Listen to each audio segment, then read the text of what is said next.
stars at night. Bing Crosby was the most widely and dearly beloved and popular personality since the beginning of the 20th century. Nobody could duplicate his enormous popularity, and it couldn't be compared to anyone else. He arranged records, movies, and radio, and was the one in all three from 1934 to 1954, the first multimedia star. He has sold more records than any other artist and holds this spot until this day. 41 of his records hit the number one spot, more than Elvis Presley and the Beatles. 396 of his recordings reached the charts, more than Frank Sinatra's and Elvis Presley's added up.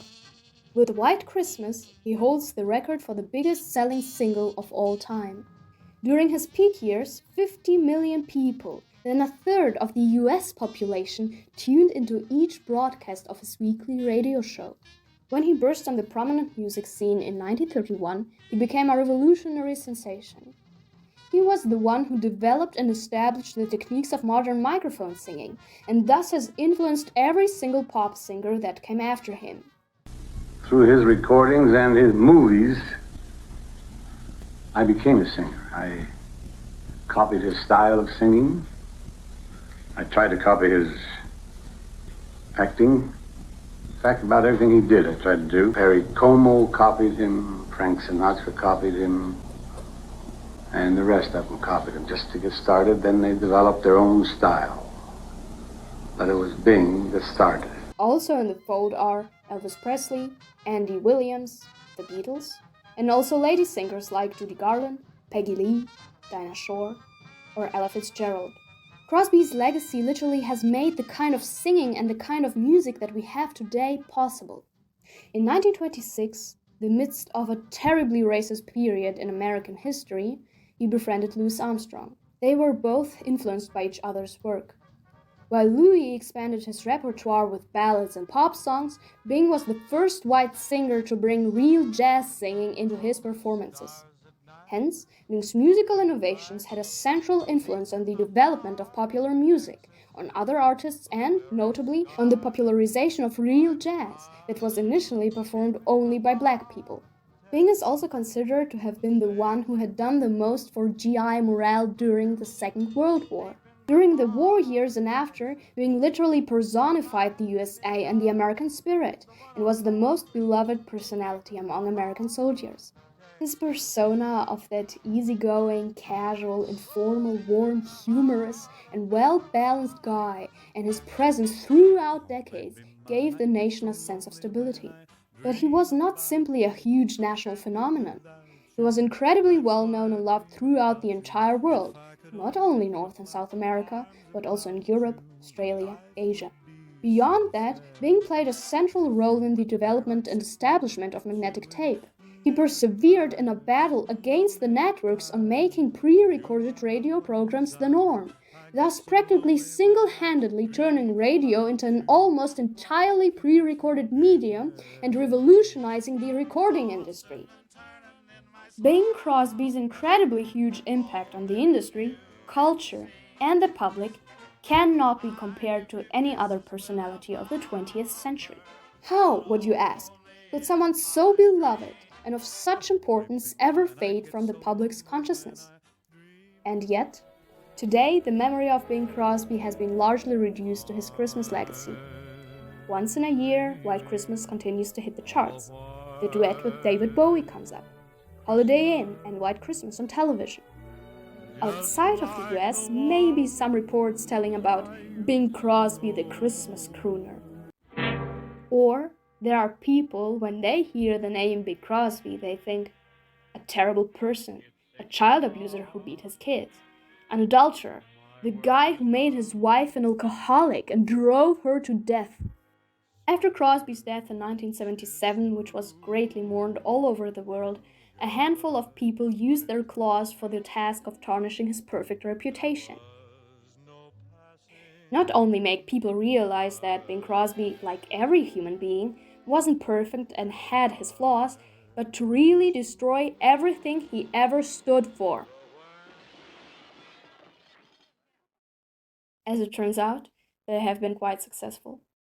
The first publication was, at the time it came out, a quite unsuccessful attempt to destroy Bing's reputation. In 1981, a book by the authors Robert F. Sleetzer and Donald Shepard hit the stands. Called Bing Crosby the Hollow Man, it was a literal mockery of Crosby throughout the entire narrative, alleging that as a person he was cold, abusive, brutal, an irresponsible egoist, a lifelong womanizer, and adulterer. More than that, it included some really wild stories, like his first wife having been hated so much by people that they would bet on what her date of death may be. It was such an obviously primitive hatchet job that it didn't catch on neither with the public nor the tabloids. Followed by terrible reviews which easily debunked its claims, and despite good sales, it quickly drowned. Robert Sleetzer is a notorious figure in the field of fake biographies.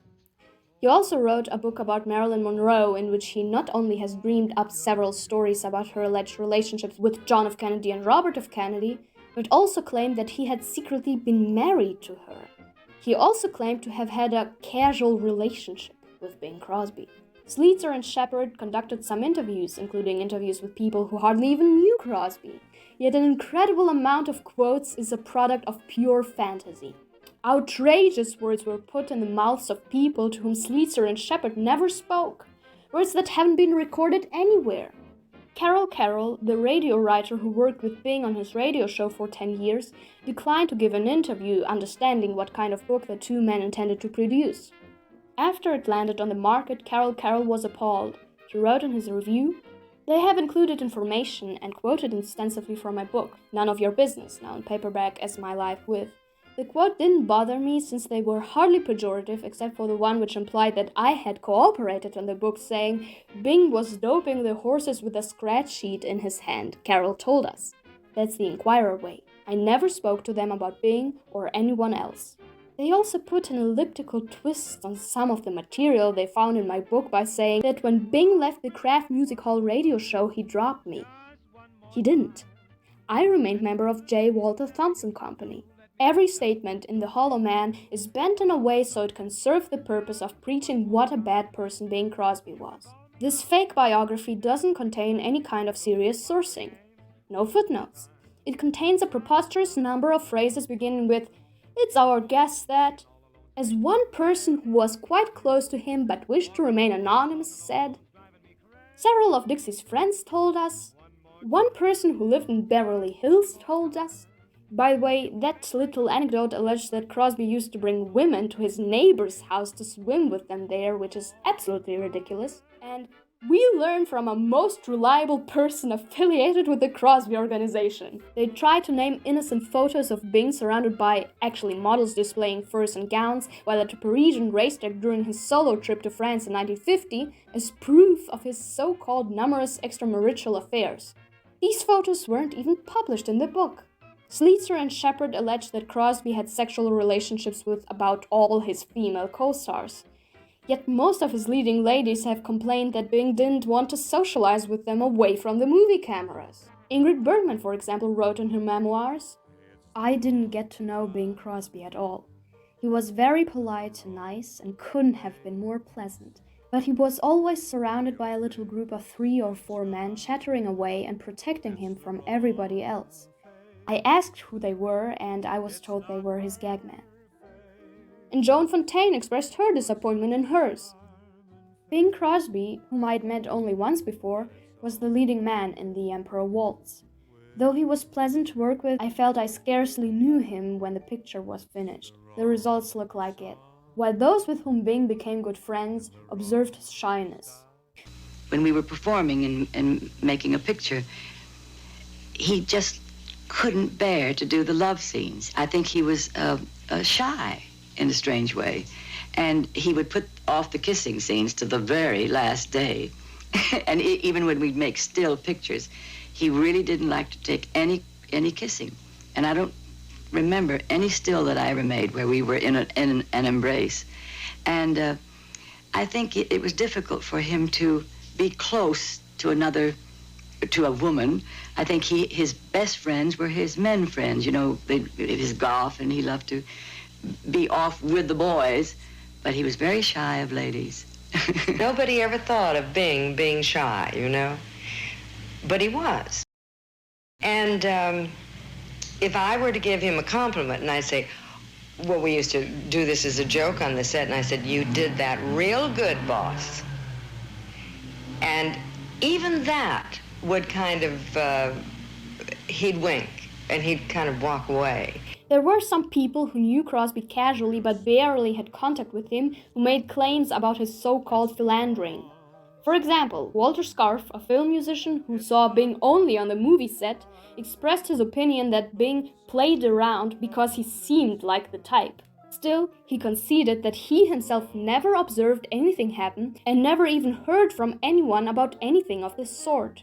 Once, in August 1943, Crosby organized for a group of United Air Force servicemen a few days of pleasures, touring the Paramount studios, playing golf and so on, and for one evening he arranged for them to meet with so-called dates. This indicates that Bing had access to that world. However, there are no reports or data at all about him himself ever participating. Jimmy Van Heusen, his regular composer, was known for having contacts with those kind of women, and it is likely that Crosby arranged this through this connection. There are no reports or observations whatsoever that might indicate that Crosby used to sleep around. Most significantly, the Hollow Man fails to mention the one woman with whom Bing indeed fell deeply and seriously in love with for about 2 or 3 years while he was still married, John Caulfield. But more about that later. The Sleazer book mentions but doesn't make a big case out of corporal punishment, which is a central theme in the one book that really managed to give Bing's reputation a heavy blow, which sadly has left a big hole until today. It was Bing's own son, Gary, who in 1983 published a memoir co-written with Ross Firestone in which he describes horrifying experiences as a child being raised by a cold and abusive father and an alcoholic mother. Going My Own Way, a reference to Bing's 1944 film Going My Way, for which Crosby had won an Academy Award, had already been in the writing process in 1980 when Sleazer and Shepard were working on their Hatchet job. And already then, some tiny news leaks were coming out on what kind of book it would be. In 1978, one of famous actor Joan Crawford's adopted children, Christina Crawford, had published her book Mommy Dearest, in which she described her stepmother's alcoholic, unbalanced, careless, egoistic, and brutal behavior. She described wild scenes of punishment and terror. She claimed her mother expected her to match unachievable standards. It generated immense attention and Christina Crawford cashed in on the scandal. Despite Christina's sisters and stepsisters, the household staffs, and the family friends' repeated disputes of the contents of Mommy Dearest, the press had picked it up so aggressively that an even more fictionalized movie was made of it in 1981. In 1998, Christina's twin sister Kathy filed a lawsuit against Christina for defamation of character. The matter was eventually settled out of court. While all this was happening, Gary Crosby and Ross Firestone started to write Going My Own Way. Gary accused his father of having too high standards, of beating him and his brothers up brutally, of punishing them for the smallest missteps, of calling him names, and of being cold to them and to his mother. Gary was born to Bing and Dixie Lee Crosby in 1933. In 1934 followed twins Philip and Dennis, and in 1938 Lindsay.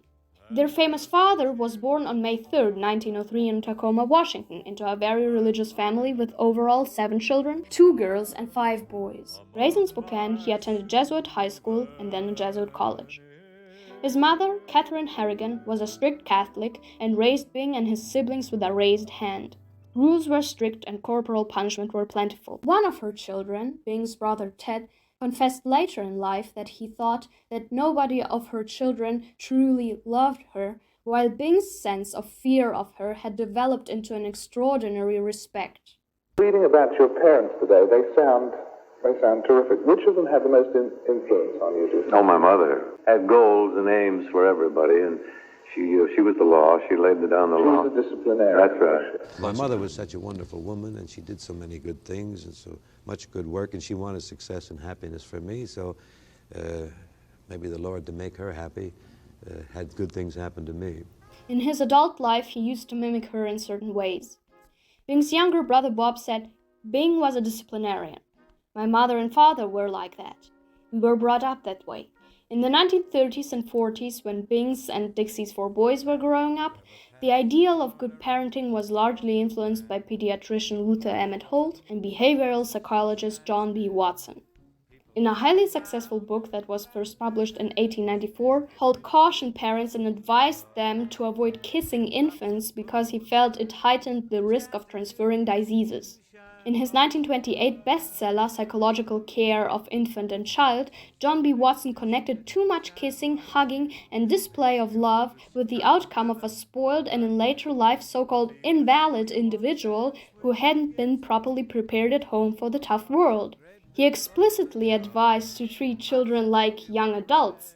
Gary Crosby complains in his book about both his mom and dad treating him and his brothers as exactly such when they were little. Watson advised kind yet objective behavior, which could be achieved by never hugging and kissing the children and by never letting them sit on your lap. He suggested to shake hands with them, and if the parent should ever kiss his child, then only on the forehead. Gary Crosby writes in his book that Dixie, his mother, made up for all the hugging and kissing. That is, when she was sober. He started shaking hands with Harry when Harry was 4. I said, "What are you doing?" He said, "Well, he's a big boy. We shake hands." I said, "No, you don't. You hug him. When he's 105, you will hug him." God and hanging out the clothes, and down came a blackbird and snapped off her nose. Don't scratch my arm. No. Was he a man who could easily show affection? No, actually. And I think one has to be sensitive to the times that, when he says very quietly, "Nice job," or "Good work," or, "Yeah, I love you," that you really pick that up. Note how differently Gary evaluated the so-called name-calling and coldness after Bing's death and 2 years before he started writing his book. It was not a natural, normal thing to him to be affectionate in front of others or spend a lot of time telling you how much he loves you, but it was there. He could deal with emotions like affection and love in the personality that he put on for the world, that breezy, kind of semi-comedic guy who was Mr. Cool, and he could call you nicknames and funny nicknames and have funny little sayings. If you hadn't seen him in a couple of years, he'd hit you with a couple of zingers as you came toward him. That meant everything was okay. That meant I love you. That meant everything's cool. I sometimes feel that he would have liked to have been able to be more demonstrative than he was. I think that was a thing that bothered him. I'm not trying to minimize being spanked as a child, but if you grew up in 1935 and you did the wrong thing, you were getting the belt. And that's not the Crosby household. That was across the board. And if you went to school and you did the wrong thing, you'd have there was a strong possibility that the teacher would take the belt to you back then. So we forget what standards of being a good parent were in the 1930s and 40s versus what they are today. In 1952, Bing was writing his own memoirs with the help of Pete Martin. During one of their recorded conversations, Bing talked very candidly about heavier forms of corporal punishment and about his feeling of uncertainty connected to it. When the boys were young, Dixie and me used to spank them pretty good. I hope I don't get a reputation for being cruel by describing how we used to spank them, but I had a big leather belt with some steel studs in it, and when they did something particularly bad, for instance, one time the twins took the liberty of going into their mother's bedroom when she had a canary and opened the cage and plucked the canary clean. Pete Martin asked, "Alive?" Bing answered, "Alive." I took them in the bathroom, took their pants down, got the belt with the studs on it, and I took turns, and I left some pretty good welts there. I might have even drawn a little blood in a few places.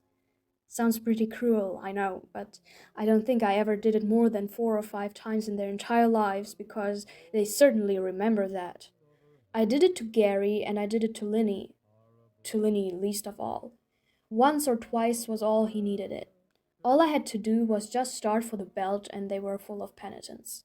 When recalling this cannery story, both Gary and Philip added that the boy's actions had also caused the cannery to die. This was a one-of-a-kind incident. Yet in his book, Gary claimed that it was the norm that when Bing would spank him, he wouldn't stop until he drew blood, and that such severe punishment was also applied for significantly smaller missteps, like not brushing your teeth or getting bad grades in school. These exaggerations and additional dreamed-up stories are what have made it easy to make people think that Bing was a bad person who abused his children by applying severe punishments for no reason. Because Crosby's reputation had been trashed quite soon after his passing, for a long time, no serious biographer ever thought of writing an objectively and well-researched biography on his life. This has recently changed with the publications by Gary Giddins in 2001 and 2018. By now, he has spent more than 30 years conducting thorough research on Bing's professional and private life. I tried to get to Phil and I didn't get anywhere, so I thought, well, you know, bird in the hand. So, and Gary was more important to me because I wanted to take him through his own book, page by page by page, which I did, and discovered that he had not really written the book and hadn't even read a lot of it. So that was very useful, especially for the first volume. But now Gary's dead. I think he was just 62. And I'm sitting in my office Sunday night, and it's Philip. I don't even know how he got my number. And I couldn't get him off the phone. He was on a lot of uppers at the time. And finally, after 2 hours, madly writing down everything I can as fast as I can, I said, Philip, you're wearing me out. Can we continue this? Oh, I'm so sorry, he said. You know, I didn't really mean to hold you. I said, are you kidding? This is just wonderful that you called. And so we started a regular thing of like once a week, we would talk for an hour or so. And whatever Gary said, Phil said exactly the opposite. But Phil, because he worshipped his father and had more problems with his mother, gave me an insight into the marriage that would have simply been unavailable to me. I don't agree with Gary. The Bing Crosby that I knew hit me twice in my life, and both were well-deserved. Daddy was a very, very loving man who had a certain amount of difficulty expressing it, but I got that love. I got it very, very clearly. My reaction to Gary's book was, I was incredulous. I was horrified. I just didn't get it, because I was friendly with Gary. I didn't see him much, but you know, I was friendly, and I couldn't believe that he had said these things or done these things. And in talking with the other three boys, who I didn't see much, but their reality was entirely different from what Gary had said. So I wasn't there. I don't know. I can only speak from my experience, which was that I had nothing like that man in my world or my life. But I remember having dinner with Gary and saying, Gare, what's with that? And he said, you know, it didn't really go down that way, but, you know, they said that it would sell a lot of books, and I don't know that I feel that good about it, but I did what they said. You know? And I was like, Gary, I can't even say it because it's on film, but I remember thinking, you shit. How could you trash Dad like that? You know, because that's permanent. That's permanent damage. At one point, I asked him about this terrible story he tells, and he said, oh man, I don't remember. And I said, but Gary, it's in your book. It's what a lot of people think about. And he said, I don't remember. I was drinking then. I can't remember stuff when I was drinking. So I called Ross Firestone, who basically wrote the book. And he said, yeah, it's true. Gary couldn't remember a lot of that stuff. I said, so where did you get it from? He said, well, I interviewed his wives. I said, his wives weren't there then. He wasn't married when he was 8 years old. What do you mean you interviewed his wives? And he said, well, he told them stories, and then I realized, you know, that I didn't have to, like, tip around gently, because a lot of this book was just nonsense. In the book, Gary, or Ross Firestone, wrote that Gary could confide in his wife Barbara about his mom and dad and his childhood. However, after the book came out, she said, I do not know if what's in the book is true, but Gary never said anything to me about whippings. I think it got a little out of hand. I certainly never witnessed anything between him and his father. I couldn't believe it when I read the book because it just didn't sound like Gary. I can't pinpoint it. Gary said to me before I read it, it's not the same book I wrote. From the way the book is written, you get the impression that Gary absolutely hated his father and his guts got wrenched every time he saw him. However, Pat Boone, with whom Gary got along beautifully, observed it quite differently on an occasion. Part of Gary idolizes Bing, the other resents him. He wants passionately to be someone in his own right. I watched him when we landed. Gary scanned the faces along the barrier eagerly as we taxied in. "None of my family there," he said. I saw his face darken with disappointment before he covered it up by gagging. Then he spotted his brother Dennis and got excited again. "You should have seen his face when he saw that Bing had come down to meet him too. It's the old man," he babbled of his guard. Some sources claim that only one of Gary's brothers contradicted the claims in his book, but this isn't so. In 1983, Philip told People magazine, "Gary is a whining, bitching crybaby, walking around with a 2x4 on his shoulder and just daring people to nudge it off." In 1999, he gave another interview in which he was even more explicit. "My dad was not the monster my lying brother said he was. He was strict, but my father never beat us black and blue, and my brother Gary was a vicious, no-good liar for saying so. I have nothing but fond memories of Dad. Going to studios with him, family vacations at our cabin in Idaho, boating and fishing with him. To my dying day, I'll hate Gary for dragging Dad's name through the mud.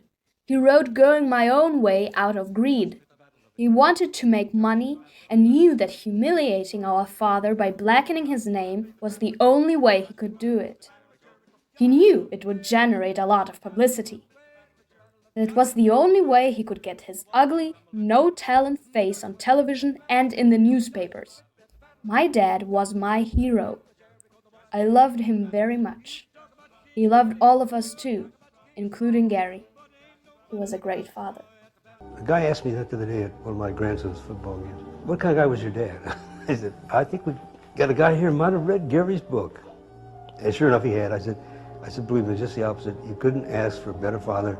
He taught me how to play golf. He taught me how to fish. All the things that you hear about, what fathers do with their sons. And he's the greatest father in the world."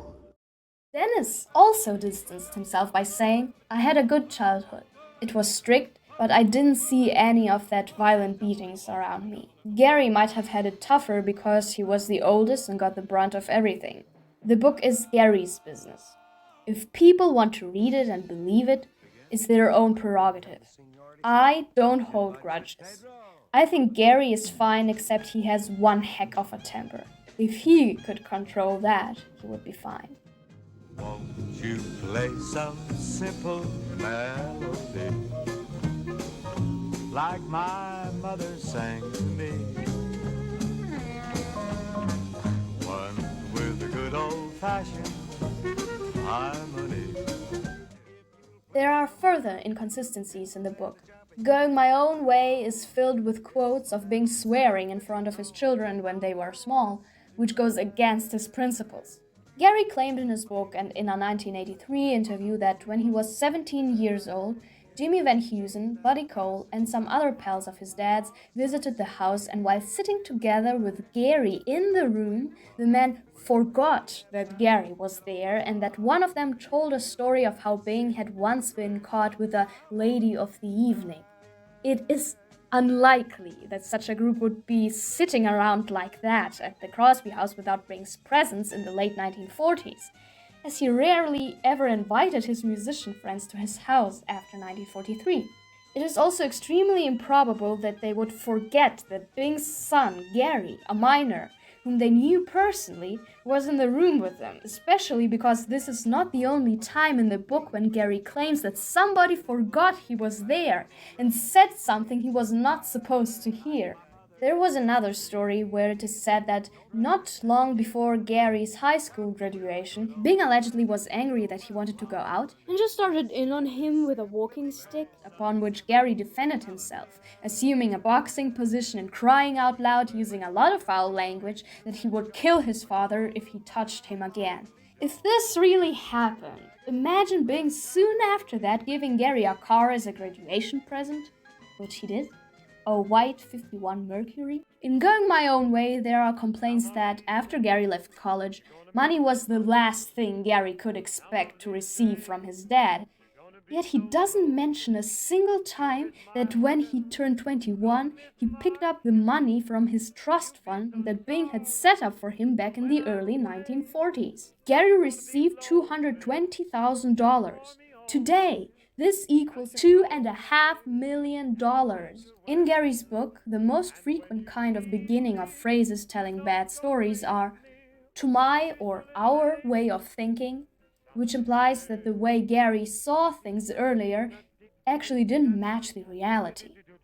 On multiple occasions, it is said that Gary was thinking he would be punished or that Bing would be mad at him, but he eventually wasn't mad and didn't do anything. Gary also often tells how Bing would frequently try to reach out to him and try to maintain a good and supportive relationship. Gary repeatedly criticizes himself that he ignored this completely. And towards the end, Gary practically debunks his own book by saying he wasn't any tougher than a lot of fathers of his generation, and a lot of kids can handle that kind of upbringing without difficulty. It was too bad my brothers and I didn't buy it and turn out the way he wanted. I bulled my neck and fought him tooth and nail down the line, to my own destruction. The discipline just didn't work with us. In reference to the book's title, he also wrote, "I knew by then that my way wasn't right." After the press had blown up the actual content of the book out of proportion, Gary clarified, "Dad was like a lot of fathers of that time. He was not out to be vicious, to beat children for his kicks." His motives were all good. He wanted to raise kids that weren't Hollywood kids. That scared the hell out of him when he saw these kids around that were banging up cars and getting in trouble, and all their dads would do is hand them more money and a new car. And he used to say, "I don't want any Hollywood kids around here."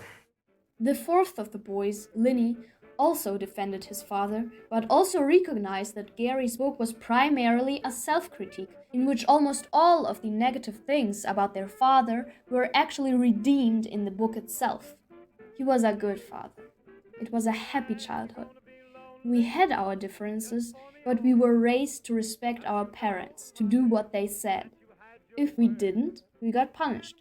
As far as I know, Gary wrote it because it was about himself and what he felt his life was about. I don't think it had anything to do with Daddy Dearest. I understand what he's trying to prove. I don't think he did anything wrong. Bob Hope was one of those outside of the family who defended Bing. He knew him since 1932, spent tons of time with him working beginning with 1939, and was neighbors with Bing for some years during the first marriage. You know, I read one paragraph in some paper that after he saw the book, he said, "That's not the book that I wrote." So I think what they did, I think the Ghost took it and kind of twisted it around for him to make it commercial for the Ghost, you know, which they do. I think they did that to Christine Crawford. I said the other day, I wonder if Gary Crosby and Christine Crawford are the same person. You know? No, but that's the thing today, you know, that's the thing, to write something provocative. It doesn't pay to die anymore. It can ruin your career. No, I don't think he got the coat hangers from Joan Crawford at all. I just think it's a lot of con. I think it's all done for money. And I knew those kids since they were about 2 feet high, and they used to come over to my house and sing it on the holidays, you know, bring the four of them in without unannounced, and they'd sing a couple of carols, and I'd give them a cookie and they'd leave, you know, and I watched them grow, and I was with them a lot. And they were all very happy. And when they got to be taller, they got to be about 4 or 5 feet, they joined up. Remember they had the quartet going, the four of them? And I paid them $25,000 just to come on my show. And they didn't need the money. But I don't believe it. I just don't believe any of that. You knew Bing, of course, for how many years, really? Well, yeah, I worked with him about 42 years, you know, and or knew him. I didn't work with him 40, but I knew him that long. And Bing was a very charitable guy. He's not the kind of a guy that went around screaming about the things he did, but he did some good things, and he was a very loyal fella to his friends. And I just don't buy that routine at all. I don't think that's was in his makeup, and George Burns has the right idea. He's not going, you know. And so far he's been proving his point. That's right. That's what I said on my show, that, you know, I'm going to have the kids write the book now so I can check it, and if I don't like it, I can take them out of my will. Now, obviously Bing Crosby tried to live up to what was expected from him as a father during those times. Him and Dixie were extremely worried about their children because there were death threats by crazy people against them, so they tried to protect them by imposing strict rules. Bing was nowhere near the demon that going my own way and the tabloids made him out to be. But it is true that Crosby's children had many difficulties to face which were hard to deal with. Bing's daughter, Mary Frances, told Joey Berlin about her experience with what it means to be the child of a famous person. Being a celebrity's kid either goes one of two ways. You either become a mess or become very strong. The questions aren't any different. Who am I? What am I? Where do I want to go with my life? All of those things everybody has to deal with. The only difference is, if you're a celebrity's child, you have to deal with those questions earlier. If you don't establish a very strong sense of your own identity, people will project on you what they want as so-and-so's son or daughter. Beginning around the late 1930s, Gary, Phil, Denny, and Lingy grew up in an unstable environment. The most horrifying kind of corporal punishment that actually happened in the Crosby household did come from one of the housekeepers. Well, then there were the housekeepers. There was one housekeeper that Gary said nearly drowned us. Her punishment was to bring the kids into the bath and submerge them. And fortunately, one day, Dixie walked in and she saw it. And Gary, this was his favorite moment of his mother. She kicked that woman out of the house so fast that she wouldn't even let her pack. She told her she could send someone around for her things. And things sort of eased up after that. But at that point, Bing heard about it and realized that there was a real issue.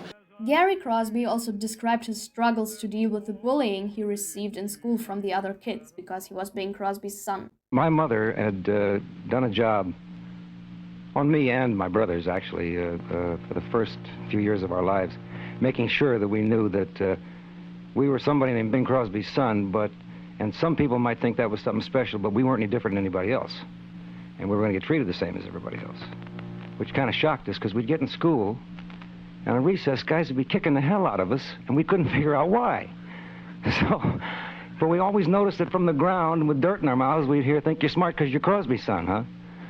So my first recollection of anything, it was going back home all the time, was lumped up and saying, well, why does that make everybody mad when I walk in a room, you know? And she would say, well, some people feel that way, but not everybody. I said, well, then, you know, I wanted to say, explain it to those guys that are beating the hell out of me at school, you know.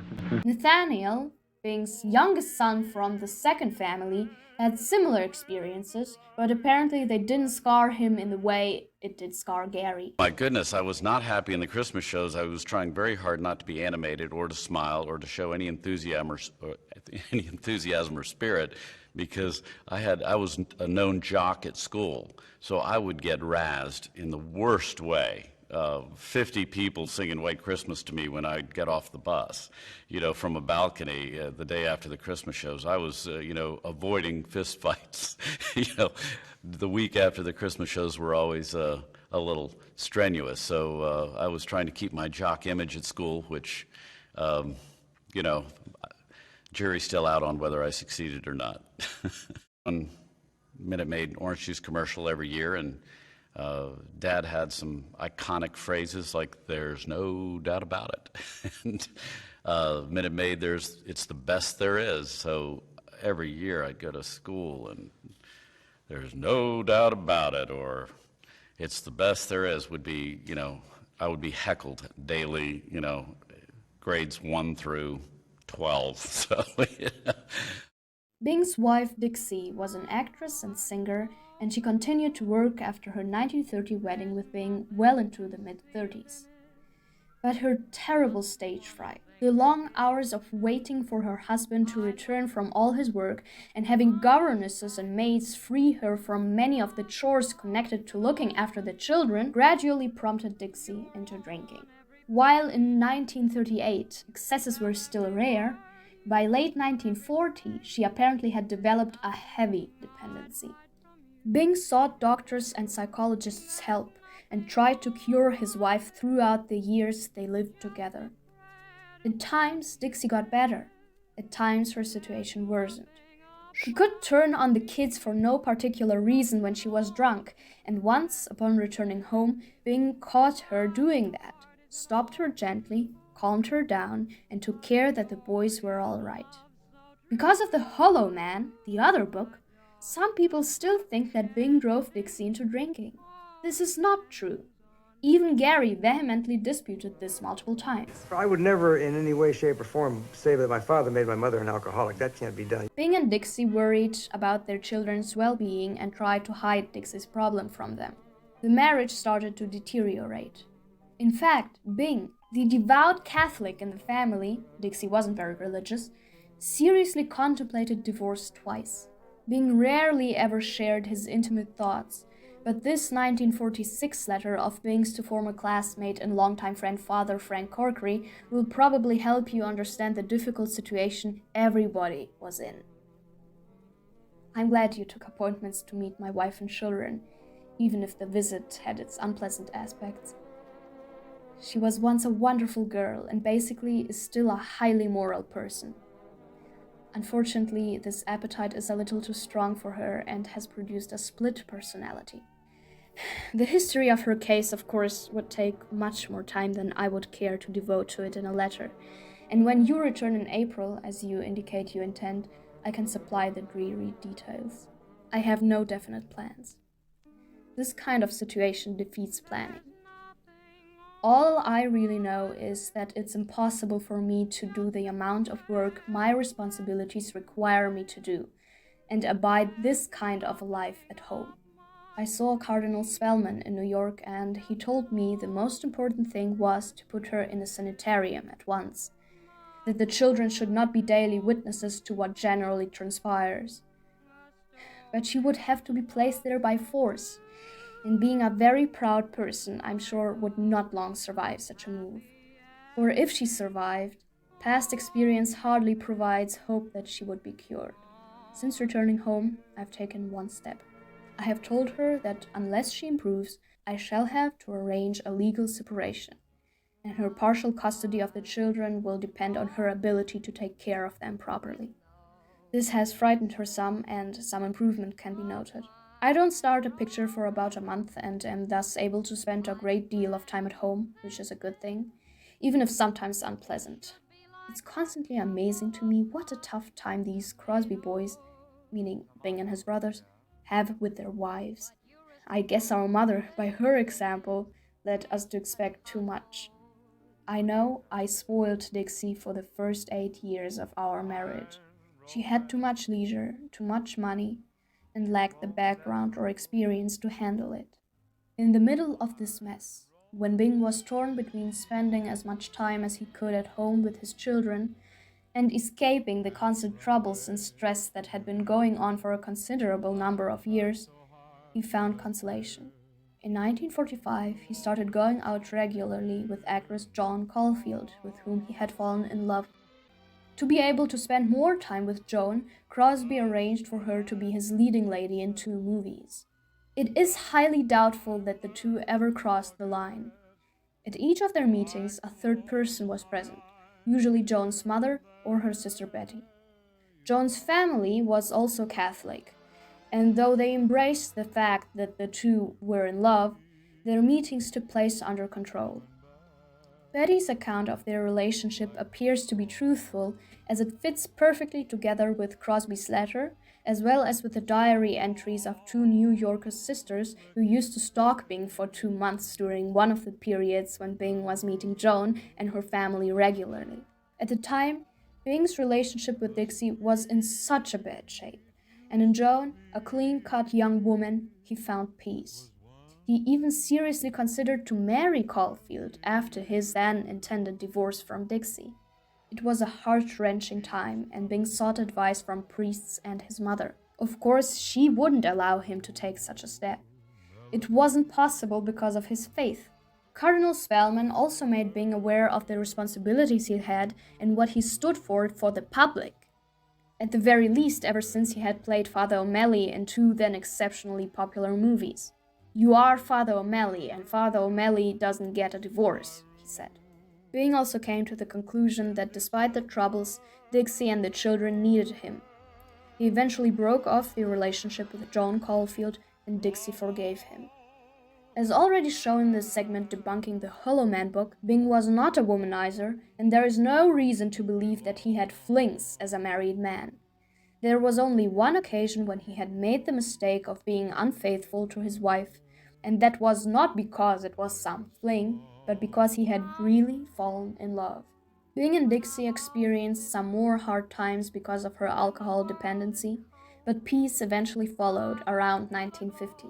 Sadly, while Bing was shooting a movie in France in the fall of 1952, he got a letter from Dixie's physician telling him that she had terminal cancer.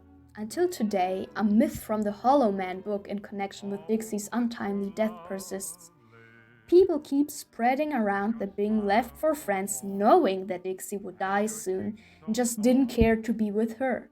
In truth, it was only known that Dixie had some kind of illness, but the exact diagnosis became known only after Bing had arrived in France. Also, the policy in those days was never to tell the ill that they are. So did Dixie's physician. He insisted that Bing goes to France, otherwise Dixie would think that her situation was serious and that, according to his reasoning, would make it only worse. Just days after Bing's return home and their reunion, Dixie suffered a relapse and died another couple of days later. It was a terrible time for Bing. Despite all their troubles, they truly loved each other. The members of the Crosby family agree that Dixie had been the love of his life.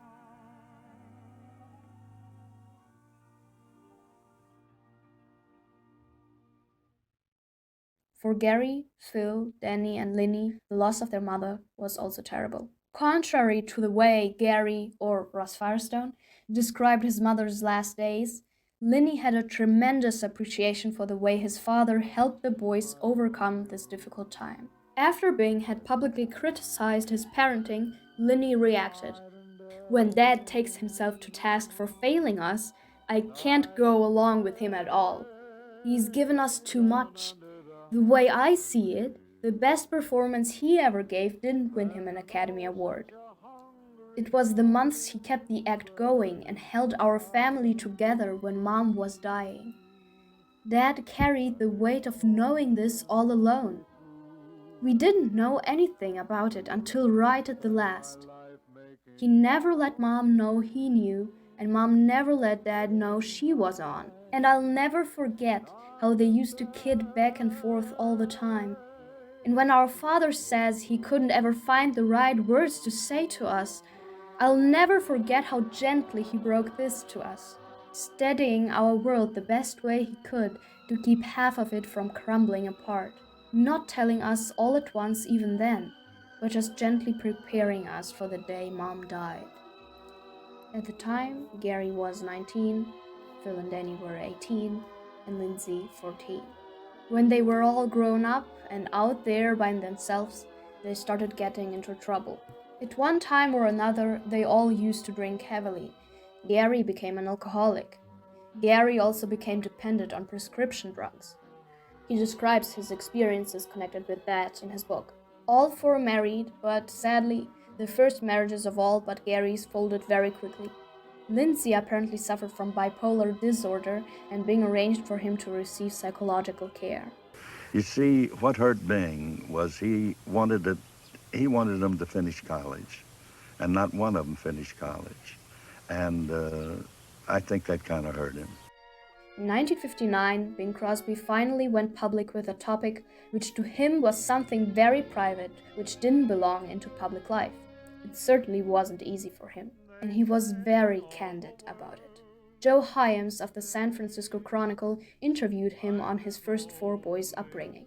Bing was aware that he had made many mistakes as a father, and Bing protected the memory of Dixie and didn't mention any of her struggles as one of the big complications that they went through bringing up their children. He took all the blame on himself. I guess I didn't do very well bringing my boys up. I think I failed them by giving them too much work and discipline, too much money, and too little time and attention. But I did my best, and so did their mother. It was easier to instill a sense of proportion and values into the boys before they were grown up. One of the things I liked about them when they were younger is the fun they had standing outside of our house at Pebble Beach, making disparaging remarks about the place when strangers passed. They would say loudly, "Wouldn't you think Crosby would have a better house?" Or, "They say the guy who lives there is a terrible tightwad." He also addressed the talks with his boys that Gary said he hated so much. I used to get them together for talks all the time and get nowhere. They'd yes me along beautifully and say, "You're so right, Dad," and go out and do it all over again. I used to have mass whippings. Not very often, but I kept a big leather belt hung on a hook upstairs as a sort of symbol. It got so I just had to start for the belt, and everything would quiet down. He also explained his dilemma. There were times I couldn't tell whether I was Captain Blind in a Hawaiian sports shirt or the cream puff of the world.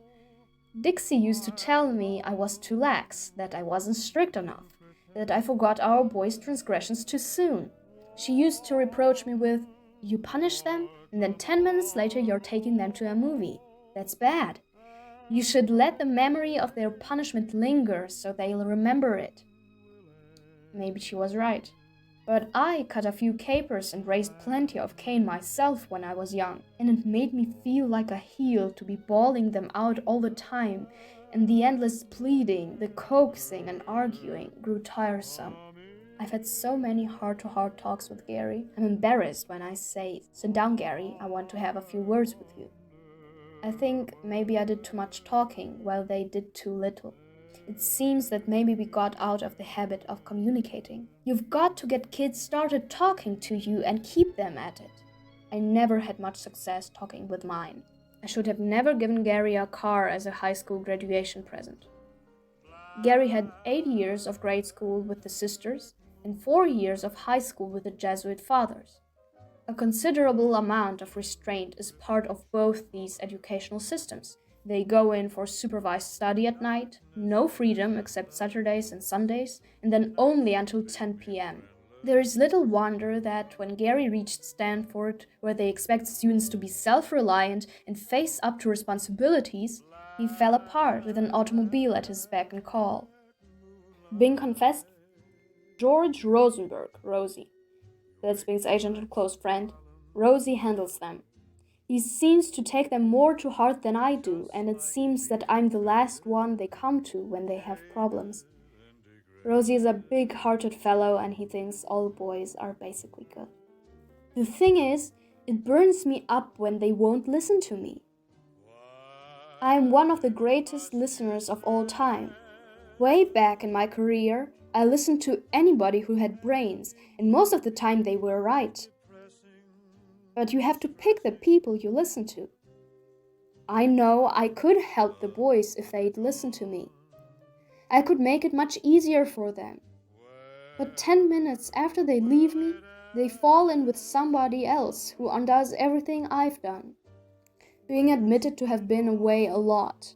Indeed, it is true that, especially during the war, he could be away from home for months, touring the USA and Europe for the servicemen. Even Gary said we worshipped him. What he thought was everything. Of course, he was away a lot on location. Sometimes we didn't see him for months. But when he was home, it was like my whole world was there. He was tremendously sensitive and he cared deeply. He just had a rough time showing it. Basically, Bing was an absentee father for most of the boy's childhood, and of all the punishment that took place, most hadn't even been executed by Bing because he simply was not there. Furthermore, Bing and Dixie still preferred taking away privileges to corporal punishment. The Joe Hyams interview was concluded with Bing saying, smiling, "I'm getting another chance with Tex, and with Kathy as help, I'll do better." He had remarried in 1957, and in 1958, his first son of his second family, Harry, called Tex, was born. In 1959 followed Mary Frances, and in 1961, Nathaniel. Well, the new family's something else. It was really a kick to go up there to the house up in Hillsborough and stay over, 2 or 3 days, my wife and I. And I just kind of walk around and clock off the things that those kids could get away with that we didn't, And I think a couple of little things he said to me in the last few years, I think he might have learned from us because they can joke with him and they can kid with him, they can throw lines back and ask questions and things like that. I can see him looking sometimes. There's times when he'd like to reach. He would have liked to have reached and tagged one of them a couple of times, but he just kind of held it back. And he'd just look at him and nod like this, and then I would look over and he'd look at me and he'd give me one of those eye takes like this, like, "I'm trying, man, I'm trying," But they, and don't get me wrong, it wasn't permissive city up there. They got rules and regs too. They're about half again as loose as they were on us, though. And I'm happy to see that. I'm glad to see these kids. They can joke with him a lot more. They could throw their arms around him a lot more and kid him and play with him. More than we could. With us, it was more or less of a God talking from the mountain routine. No, Dad didn't do the child rearing in our family. I mean, my mom did all the work, and we knew from the get-go that we had to behave a certain way, and that was easy. That was like breathing. That was just something that we did. Working in a couple of programs where you're a very easygoing and very relaxed person. Are you as easygoing and relaxed in your family life, with your children particularly? Yeah, I think so. We don't have a great deal of trouble. Most of the disciplinary action is taking away privileges, I said, okay, if you're going to be like that, you don't go to the movie, or you don't look at the TV, or you don't get a couple of golf balls, and cut out things. Phil, I don't think I've hit one of them in 10 or 15 minutes. No, I don't think I spanked one of them since they were children, and they're now 16, 15, and 13. Yes. My mom was by far the disciplinarian. Whether Dad retired or had abandoned his parochial disciplines of parenting, I'm not sure. But Mom was clearly a disciplinarian, and we appreciated both tactics from both sides. And but Dad was reasonably laissez-faire. Never raised his voice. Never took a hand to us, and was a father that did what you wanted to share. My mom was a disciplinarian, and she ran a pretty tight ship. My father was who he was at 30, 40, and through his death. As a person, as a man, was he more active and busy in his professional career in the 40s and 50s? Probably. So was he less available for his kids? Maybe. He was available for us, but it wasn't so much of, I'm going to be at home for my children. It was more of like, I'm going to do this and you can come along for the ride. So we embraced that. Bing never hurt his children. His mother did. Kate was a big spanker. I was a big spanker. And the dad had a lifetime with Dixie and the 4 boys and being the greatest star in the world and the incredible music that he did. And I think then he really got a second life and maybe a second chance with my mom and with us and the sweetness of that life. Because Mom was an entirely different woman from Dixie, and they had quite an interesting love affair. And, Dad wasn't comfortable expressing affection physically, so Mom just taught us to crawl all over him. And it's like a dog that's not used to being petted, they're not entirely comfortable with it, but they end up loving it. So he did have another lifetime with us, and I know that he really wanted to make it work. And I think that's the move out of Hollywood and a lot more time together. And of course, his career was in a different place. But I think when it came out, I can't remember, I was either a teenager or not teenager, but early 20s anyway, or early to mid-20s. It was just, to me, it was so preposterous.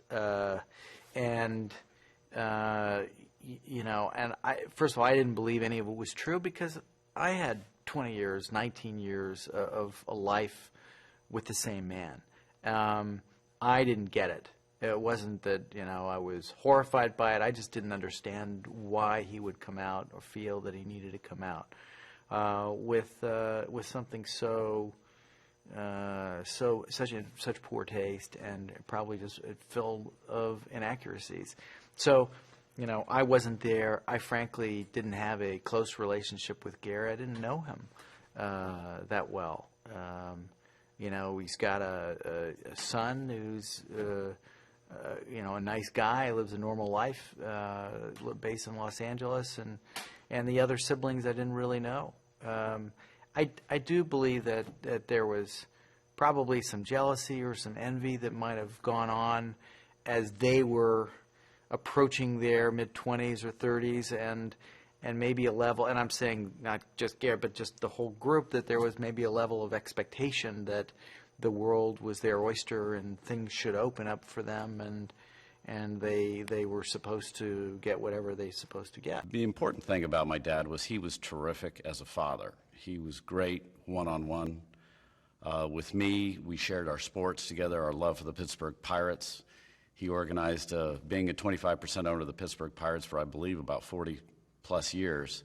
He organized me to be in full uniform on the bench every time they played at Candlestick Park in San Francisco, and I'd sit next to Danny Murtaugh and the then batting coach Bill Verdon, and have a real close-up view of the Pirates for 8 games every year. Sat on the bench during the World Series in 1971.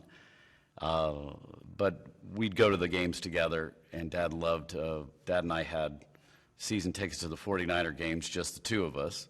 He got up during the, we came to the game early, which was unusual for us one game, and he excused himself, watched the other season ticket holders, told them to watch me. I was about 9, and he went down and sang the Star Spangled Banner. So, definitely an unusual father, but the fact that he focused on taking part in what we both liked to do and spending one-on-one time. He loved to hunt with my brother, which I wasn't a big fan of, but I loved the golf, and we did the golf together, and we did the sports together.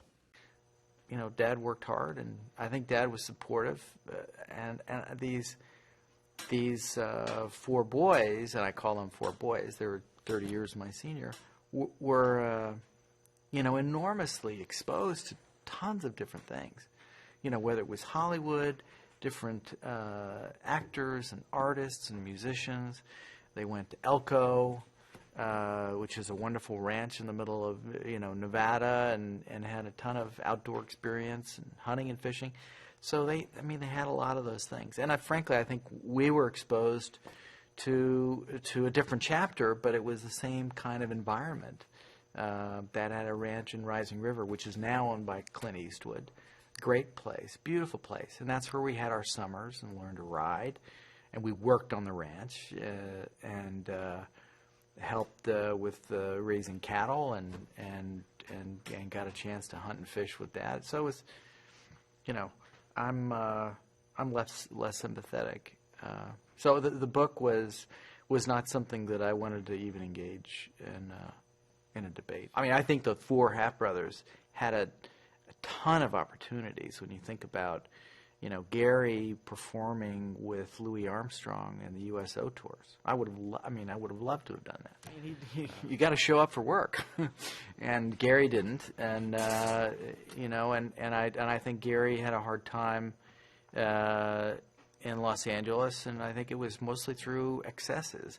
He did Dragnet, and he did a couple of other things Jack Webb, as I understand, was more compassionate and loved Dad, and really wanted to give him a second chance, a third chance, and I think as Gary grew older, those opportunities started to fade.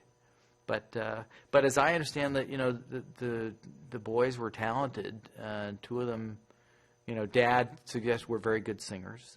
I feel like on one level, Dad had no clue how to fix it and didn't fix it.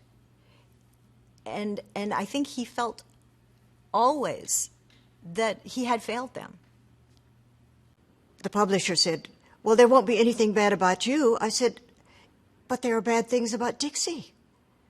How dare he? Bing's mother had a wonderful saying. She said, it's a dirty bird that beshits its own nest. And Gary did that. And do you know what? Shortly after the book came out, Gary met some of his father's friends, and he was amazed that they didn't want to give him a job, because they'd given him jobs for years because of Bing. And after the book, they wouldn't give him work, and he was really shocked. Gary was the angriest man I ever met. And I know that in his later years, he did good things. He was in AA, and he was a sponsor for many people. But I think that damage that was done was permanent and unforgivable. Oh, there's a line in an Edward Albee play that sometimes you have to go a long way out of your way to come back a short distance correctly. After some 10 years after Crosby died, there was a Hatchet job, and there was Gary Crosby's book, and everybody said, well, he was a different person. After, how long has it been now? 25 years of research, I've come to find that Crosby was pretty much the character that everybody in the 1940s and 50s thought he was. He was not, a great parent to his first 4 children. He was to the next 3, but and he was an absentee father, and he had a difficult marriage. It was a very difficult marriage, but generally speaking, he was a decent man. He was a charming man. He was. Here's one thing that nobody knew, because the whole persona. Artie Shaw once said to me that Bing Crosby was no more Bing Crosby than Humphrey Bogart was Humphrey Bogart, meaning that the Crosby persona is something he created, and part of that persona is that he's lazy. He doesn't want to work. He's Huckleberry Finn. He's just, everything is so cool. Tony Bennett, after Bing died, said, Bing invented suburbia. I said, what? He said, man, he taught everybody to relax. In truth, he was a workaholic. He was the hardest working man in Hollywood. He was making 3 movies a year. He was also doing an hour weekly broadcast on the radio.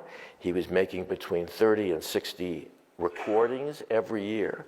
And during the war years, he made hundreds of recordings that were never heard in this country for the Armed Forces radio services. And he was on tour almost constantly. When he wasn't actually filming, he was on tour in this country and then after D-Day in Europe. Bing kept up a list, a long list at times, of friends, people he knew in the business, people he heard about, people he had enjoyed when he was younger but who were on hard times, vaudevillians and so forth. And it was the take care of list. And no questions asked. If they needed money, if they needed anything, they were to get it, period. Whenever he heard about a guy in Hollywood who was having a problem and his wife was about to deliver, he would make him a guest on the radio show, which was a lucrative gig. He would put them in the movies. It's hilarious to me to go through the complete cast list.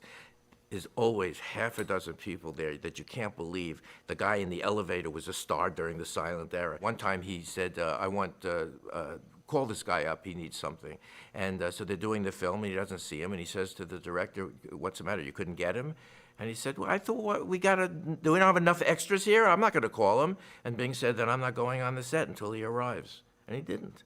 You know, he built churches. He's famous among his business associates for all the church and synagogues. He was supposed to have built a few synagogues whenever they were going up and they needed money. But he never allowed them to publicize his name. It was always done through Basil Grillo, his business manager. He was never officially associated. He was a Catholic in a very positive sense that.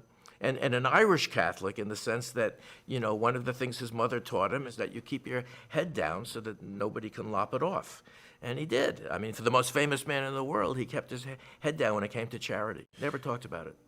Bing learned from his past mistakes as a dad. The most significant change was that, as he was now in semi-retirement, he had a lot of time to spend with his children. The unjust damage done to Crosby's reputation by the Sleazer and Gary Crosby books made way to other fantasists to abuse Bing's name for the sake of making money off it. Absolutely untrue claims about Bing allegedly having been an alcoholic throughout his entire life, having had mafia connections since his youth, having hated his fans, having been racist, or having beaten his wives are total nonsense made up out of nothing.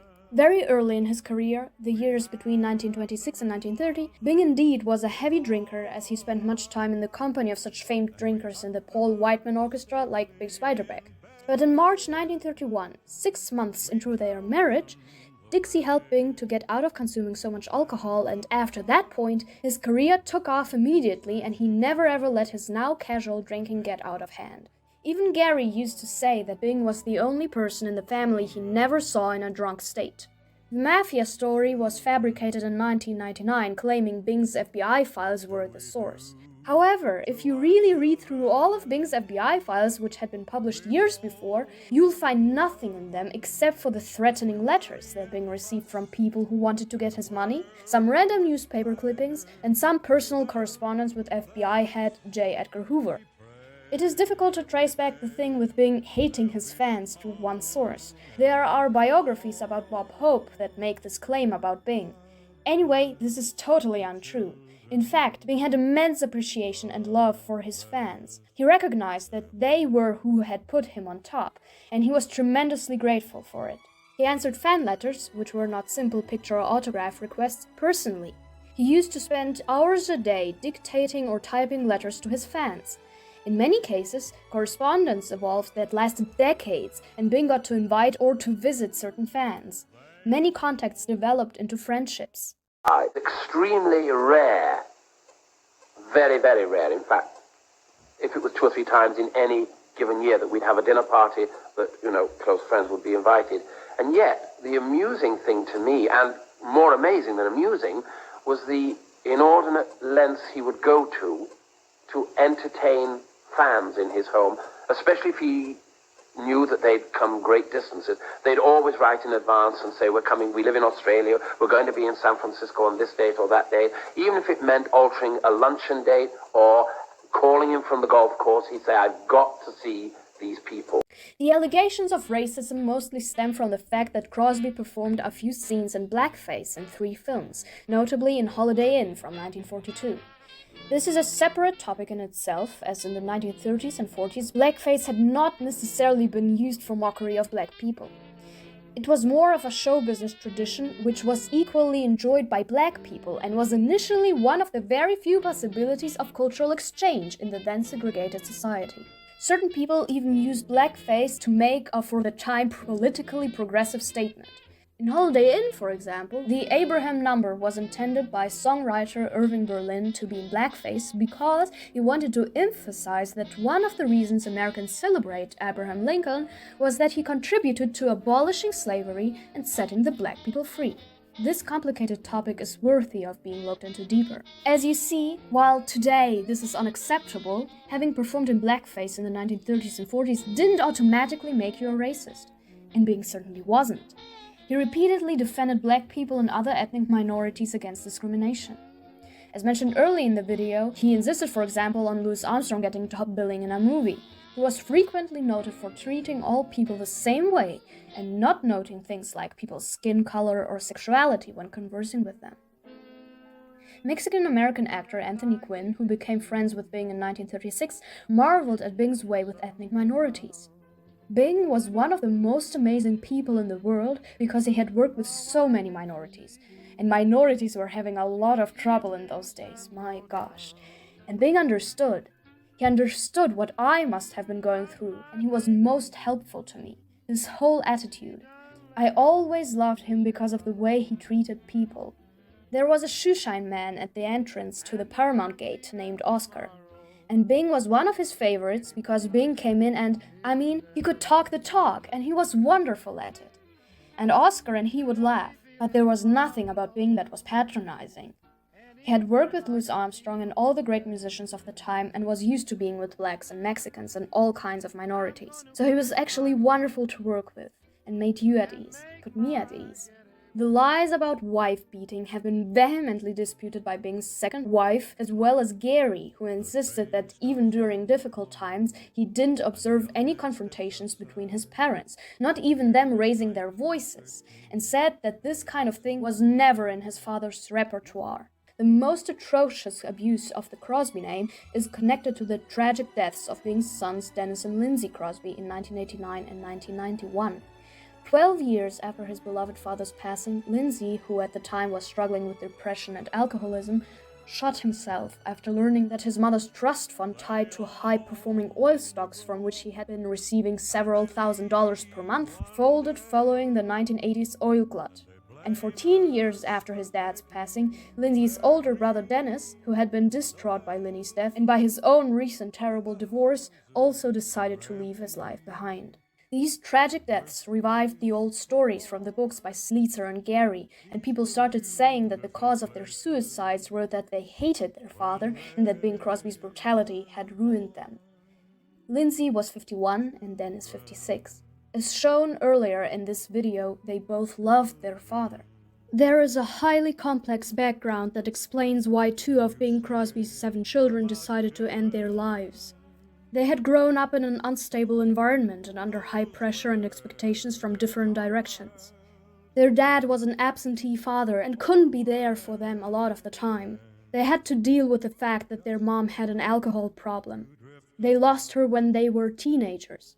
Though very talented, they didn't have much success building up their own careers because of their constant standing in the shadow of their father's name. They had trouble getting along with their wives, but it was not because they had been damaged by an allegedly cold and brutal father, which, as already shown in this video, was not the case. Putting the blame on Bing for 2 of the sons committing suicide is unjust and cruel, not only towards Bing, but also towards Dennis and Lindsay, because by doing that, people ignore their true struggles and make someone responsible whom both sons love. Denny, the one shotgun that he had, it didn't work. I took this thing and it was brand new, and I don't feel real good about it now, but it just had to be field stripped and put back together. I said, it's working. In Lenny's case, and Lenny had a lot of guns, and he sold them all, except this one. I don't think either one of them really committed suicide. I don't care what it looks like. The books also made way for people who once or twice had to do with Bing to spread further negative stories about him, allegedly connected to their own experience. Granted, there were people who indeed hadn't had the best experience with Bing Crosby. You can't expect everybody, without exceptions, to love one person. But an overwhelming majority of people who knew him, family, friends, and colleagues, had mostly the best to say about him. As Ken Barnes, Bing's record producer during his last years, wrote in his account of his association with Bing, it was impossible for anyone who met Bing Crosby not to be impressed by him. Most people loved him and admired him as a performer and as a person. Certain people, it must be admitted, disliked him intensely for a variety of reasons, none of which were ever apparent to me.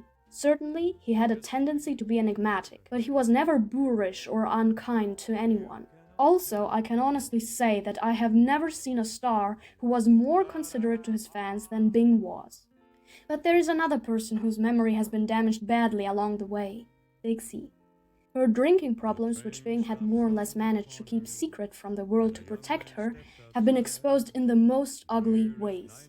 After all, alcoholism is an illness. Anyway, Dixie has been either victimized for her struggles and illnesses or demonized for her dependency and the subsequent influences on her children. Dixie was neither a victim nor a monster. She wasn't more of a victim than Bing was. him in regards of the difficult situation at home and the unimaginable public pressure, Dixie was a very warm and loving person. She was also a very gifted singer and actress, but she was glad to put her career to rest because of her stage fright.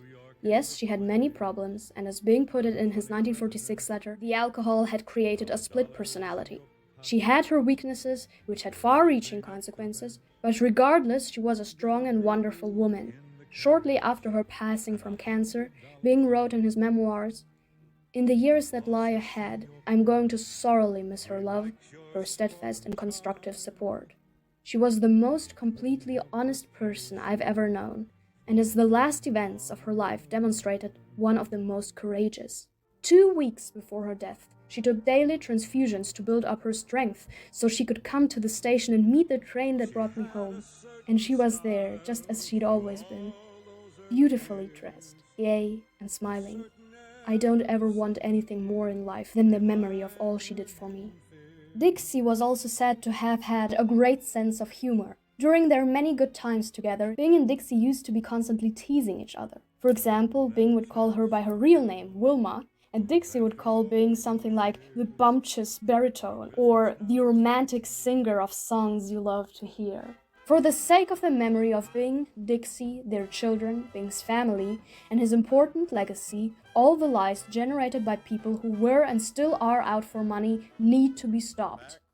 This video was not made to make you a Crosby fan, but was puzzled together with the hope that it will contribute to raising the public's awareness about all the misinformation and lies out there which stop people from learning about and appreciating Bing Crosby's importance also for today's world. In recent years, there has been an increased interest in the young generation in Crosby, and here's hoping that this will continue more actively in the coming years. This video was created after years of independent research on information and its sources. I am not affiliated with the Crosby estate. I am not getting paid for any of this. I do not claim ownership of any of the material shared in this video. All credit goes to the respective owners. If you think that this video is capable of contributing its part to resurrecting Bing Crosby's reputation despite the amateur production quality and my terrible accent, English is not my mother tongue, then please help spreading awareness by sharing it with anybody you feel should know or would be interested to know more about this topic. There is also a short version on my channel without all my babbling and the context, but just the interviews and written quotes which debunk specifically Gary's book and which were shared in this video. If you know a person in the state of mind of someone who just needs Gary's book debunked, for those people who claim that most people who were not Bing's children and had just worked with him can attest to what a monster he was, there's the video called Stars, Family and Co. talking about Bing Crosby, which contains many interviews with many different people, including famous colleagues as well as the lesser-known people from behind the scenes who had to do with Bing at one time or another. These will prove that the overwhelming majority had very kind things to say about Bing. Feel free to share in the comments if you have any questions or want more information about certain sources. I'll gladly share it with you. I know that he never raised a hand to me, and I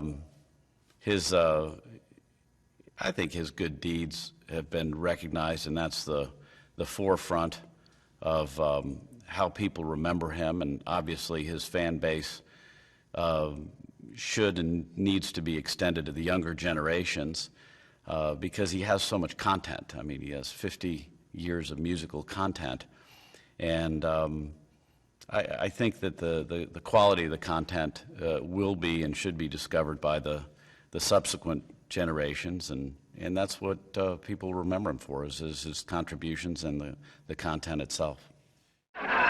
Don't laugh at Hope's jokes too much. People will say we're in love. Good for me. I got enough. That's wonderful. No. What's the next line? Keep moving. You're a hell of a target.